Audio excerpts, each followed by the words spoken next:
See, if a child is in need, there's nobody there to take care of the child. And somebody then, a couple, and say, well, yes, we take care of that child. That's great. That's good for everybody.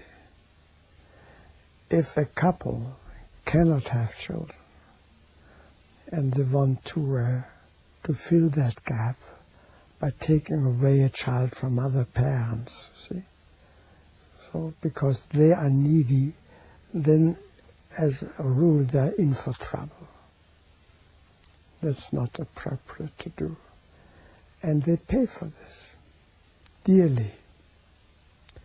And very often the relationship is over. So for the child they sacrifice the partner, very common. And well, see, when there is a child in need, one has first to inquire who can take care of the relatives.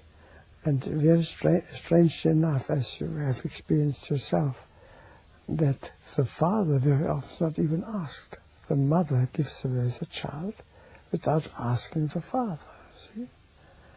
And but the mother and the father, they both have parents.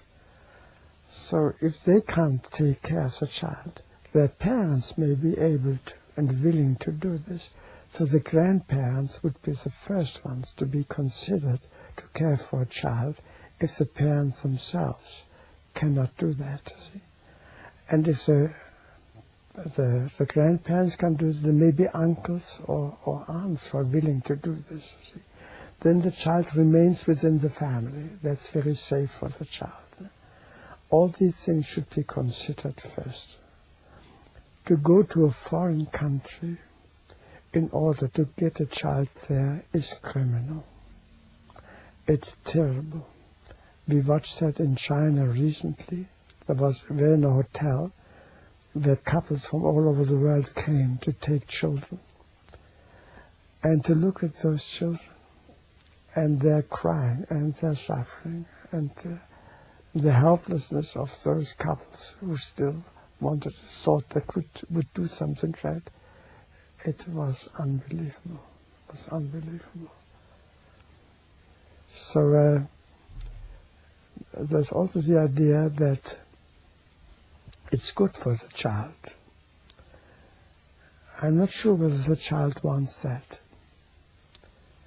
Even if it lives in poor conditions, the child is with his soul bound to his parents and to his family, and to be taken away and offered a wonderful other life, you see. That's not what the soul wants of the child. And if it is to die, the soul may agree more easily than to live in other conditions. So all this has to be considered.